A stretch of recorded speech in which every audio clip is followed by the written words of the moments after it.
ही party ती party तुमचं काय चाललं आहे मग? अख्खा भारतीय जनता पक्ष म्हणजेच रेव पार्टी आहे, तुम्हाला माहिती आहे का? अख्खा भारतीय जनता पक्ष म्हणजेच रेव पार्टी आहे. एकनाथराव खडसे यांच्यावरती त्यांच्या कुटुंबावरती जर कारवाई झाली असेल तर आश्चर्य वाटण्याचं कारण नाही. अशा प्रकारच्या कारवायांना आम्हाला यापुढे सामोरं जावं लागेल फडणवीसांच्या राज्यात. गिरीश महाजन नावाचा हा जो हा मोकाट सुटलेला आहे आणि याला जर आवरलं नाही तर एक दिवस हा देवेंद्र फडणवीस यांना सुद्धा गाडल्याशिवाय राहणार नाही माती. ही पार्टी ती पार्टी तुमचं काय चाललं आहे मग? अख्खा भारतीय जनता पक्ष म्हणजे रेव पार्टी आहे, तुम्हाला माहिती आहे का? अख्खा भारतीय जनता पक्ष म्हणजेच रेव पार्टी आहे.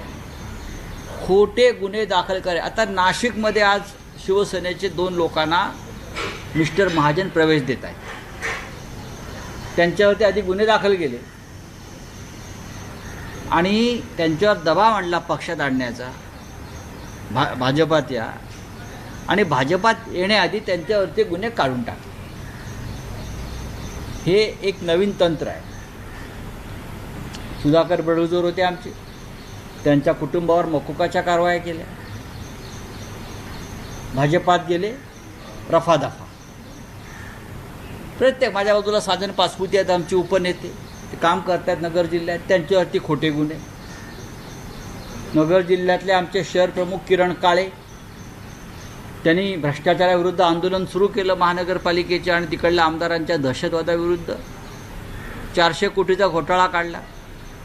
त्यांच्या विरोधामध्ये बलात्काराचा गुन्हा कोणतरी आणली, एक महिला उभी केली आणि बलात्काराचा गुन्हा पहाटे 3 वाजता अटक. त्याच्यामुळे एकनाथराव खडसे यांच्यावरती त्यांच्या कुटुंबावरती जर कारवाई झाली असेल तर आश्चर्य वाटण्याचं कारण नाही. अशा प्रकारच्या कारवायांना आम्हाला यापुढे सामोरं जावं लागेल फडणवीसांच्या राज्यामध्ये. गिरीश महाजन नावाचा हा जो हा मोकाट सुटलेला आहे आणि याला जर आवरलं नाही तर एक दिवस हा देवेंद्र फडणवीस यांना सुद्धा गाडल्याशिवाय राहणार नाही मातीमध्ये.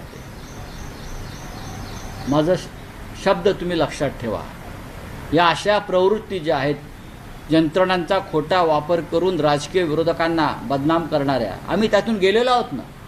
आमच्याकडे ईडी CBI सगळं पाठवून झालं. खोट्या गुन्ह्यांमध्ये आम्ही लढतो आहोत, आम्ही लढत राहू, पण तुम्हाला महाग पडेल, लक्षात घ्या. हे जेव्हा तुमच्यावरती उलटेल तेव्हा महाग पडेल. अमित साळुंकेचं काय झालं? अमित साळुंकेचा संबंध एकनाथ शिंदे आणि त्यांच्या मुलाशी आहे. पोलीस कारवाई करणार आहेत गुन्हा दाखल करून, अँटी करप्शन. रेव पार्ट्या कोणाच्या होतात? आमचे आमदार आणि खासदार. मी परत सांगतो, 4 खासदार आणि 15 ते 16 आमदार हे भाजपच्या ह्या लोकांच्या हनी ट्रॅपमुळे गेले आणि त्याच्यामध्ये या नशेच्या पार्टीचाही संबंध आहे. नशेची पार्टी झाल्याशिवाय हनी ट्रॅप करता येत नाही. करेक्ट? हे सगळं भाजपने केलं आहे, हे सगळं भाजप निर्माण करतं. एकनाथराव खडसे 2 दिवसापासून सरकारवर तुटून पडलेलं आहे. त्याची किंमत ते मोजतात, त्याचं कुटुंब मोजतात. हे शाप महाराष्ट्राचे ह्या लोकांना लागल्याशिवाय राहणार नाहीत.